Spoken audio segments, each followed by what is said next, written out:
السلام عليكم ورحمة الله تعالى وبركاته. بسم الله الرحمن الرحيم. يا أيها المزمل قم الليل إلا قليلا نصفه أو انقص منه قليلا أو زد عليه ورتل القرآن ترتيلا.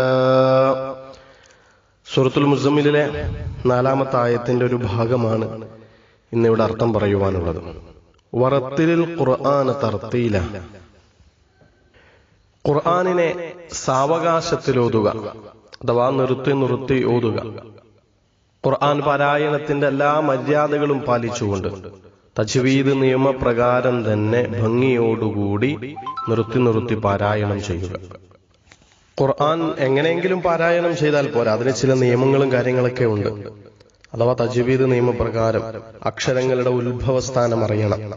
ഓരോ അക്ഷരം ഉച്ചരിക്കുമ്പോഴും അതിന്റെ ഉത്ഭവം അത് എവിടെ നിന്നാണ് ഉച്ചരിക്കേണ്ടത് എന്ന് കൃത്യമായി അറിഞ്ഞിരിക്കണം. അറബിയിലെ ഓരോ അക്ഷരങ്ങളും ഉച്ചരിക്കാൻ വളരെ വ്യത്യസ്തമായ രീതിയിൽ അതിന്റെ ഉത്ഭവസ്ഥാനങ്ങളുണ്ട്. ഇപ്പോ ഹൽക്ക്, തൊണ്ടയിൽ നിന്ന് വരുന്ന 6 അക്ഷരങ്ങൾ, തൊണ്ടയുടെ താഴെ നിന്ന് വരുന്നത് ആ, അതുപോലെ ഹ, ഹംസയും ഹാവും, അതുപോലെ തന്നെ തൊണ്ടയുടെ നടുക്കുന്ന് വരുന്നത്, മധ്യത്തിൽ നിന്ന് വരുന്നത് ഐന്, ഹ, തൊണ്ടയുടെ ഏറ്റവും മുകളിൽ നിന്ന് വരുന്നത് ഖ,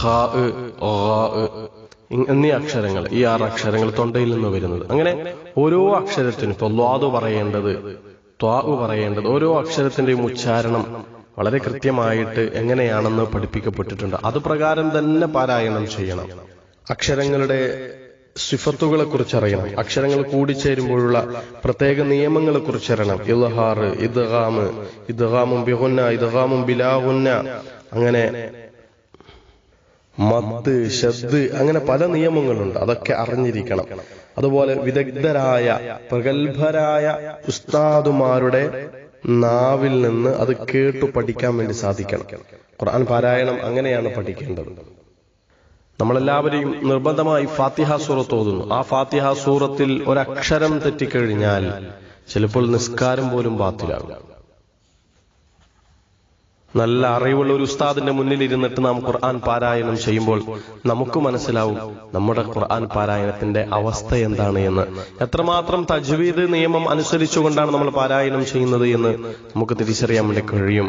വറത്തിലിൽ ഖുർആന തർത്തീലാ, ഈ ഒരു വാക്യത്തില് ആ തജ്വീദിന്റെ നിയമം അനുസരിച്ചാണ് പാരായണം ചെയ്യേണ്ടത് എന്ന് വളരെ കൃത്യമായി അവിടെ ബോധ്യപ്പെടുത്തുകയാണ്. അക്ഷരങ്ങളുടെ ഉത്ഭവസ്ഥാനം മാറുന്നത് കൊണ്ട് തന്നെ അക്ഷരങ്ങൾ തന്നെ മാറിപ്പോകും. അങ്ങനെ വരുമ്പോൾ അർത്ഥം മാറിപ്പോകും.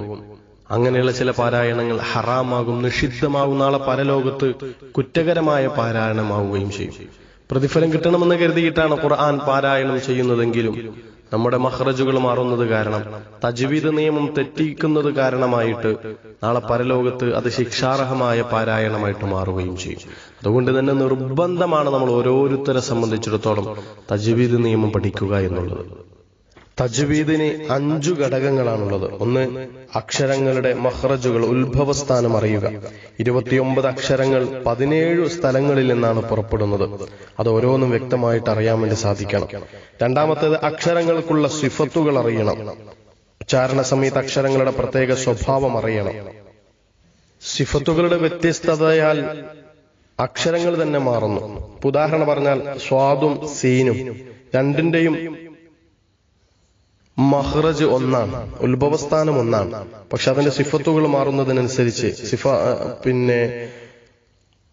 അക്ഷരങ്ങൾക്ക് കൃത്യമായ മാറ്റം സംഭവിക്കുന്നു. പക്ഷെ ഇതൊക്കെ മനസ്സിലാവണമെങ്കിൽ ഒരു ഉസ്താദിന്റെ നാവിൽ നിന്ന് കണ്ട് കേട്ട് പഠിക്കാൻ വേണ്ടി സാധിക്കണം. അപ്പോഴാണ് സിഫത്തുകളും മഖ്റജുകളും കൃത്യമായിട്ട് നമുക്ക് മനസ്സിലാക്കാൻ വേണ്ടി സാധിക്കുക. ഒന്നുമില്ലെങ്കിലും ഫാത്തിഹ സൂറത്തെങ്കിലും ഒരു പിഴവില്ലാതെ പാരായണം ചെയ്യാൻ വേണ്ടി നമുക്ക് കഴിയണം. അതിനെന്തു വേണം? അറിയാവുന്ന നല്ല എല്ലാ ഉസ്താദുമാർക്കും ചിലപ്പോൾ തജ്വീദ് കൃത്യമായിട്ട് അറിയണമെന്നില്ല. എല്ലാവർക്കും തജ്വീദ് വളരെ കൃത്യമായിട്ട് അറിയണമെന്നില്ല. അപ്പൊ തജ്വീദ് നിയമം വളരെ കൃത്യമായിട്ട് അറിയുന്ന ഒരു ഉസ്താദിന്റെ മുന്നിലിരുന്ന് ഓതിക്കൊടുക്കണം ഫാത്തിഹ. എന്നിട്ട് ഇതിലെന്തെങ്കിലും തെറ്റുണ്ടോ എന്ന് ചോദിക്കണം. അതിനൊന്നും യാതൊരു മടിയും കാണിക്കേണ്ടതില്ല. കാരണം ഇത് വലിയ ഗൗരവമുള്ള വിഷയമാണ്. തജ്വീദിന്റെ മൂന്നാമത്തെ ഘടകം അക്ഷരങ്ങൾ കൂടിച്ചേരുമ്പോഴുള്ള പ്രത്യേക വിധികൾ, നിയമങ്ങൾ, ഹുക്കുമുകൾ അറിയണം. ഉദാഹരണത്തിന് സുക്കുനായ നൂനിന്റെ ശേഷം ഇന്ന അക്ഷരം വന്നു കഴിഞ്ഞാൽ എന്തു വേണം, സാക്കിനായ മീമിന് ശേഷം ഇന്ന അക്ഷരം വന്നു കഴിഞ്ഞാൽ എന്ത് ചെയ്യണം, അങ്ങനെയൊക്കെ കൃത്യമായിട്ട് പഠിച്ചറിയണം. അതുപോലെ തന്നെ നാലാമത്തെ ഘടകം നാവ് കൊണ്ടുള്ള ആവർത്തന പരിശീലനം. ആവർത്തിച്ചു പാരായണം ചെയ്യലുകൊണ്ട് ഖുർആനിന്റെ ഉച്ചാരണം ശരിപ്പെടുത്താനാവും. മടി കാണിച്ചിട്ട് ഇങ്ങനെ മിണ്ടാതിരുന്നാൽ ഒരിക്കലും ഖുർആന്റെ പാരായണം ശരിയാവുകയില്ല. വലിയ ബുദ്ധിമാനായതുകൊണ്ട് മാത്രം ആവർത്തനമില്ലെങ്കിൽ ഉച്ചാരണം ശരിപ്പെടണമെന്നില്ല. അതുകൊണ്ട് തന്നെ ധാരാളം പാരായണം ചെയ്യണം. അഞ്ചാമത്തെ ഘടകം, തജ്വീദിന്റെ അഞ്ചാമത്തെ ഘടകം വിദഗ്ധരായ ഉസ്താദുമാരുടെ വായിൽ നിന്നത് പകർത്തലാണ് എന്നത് തന്നെയാണ്.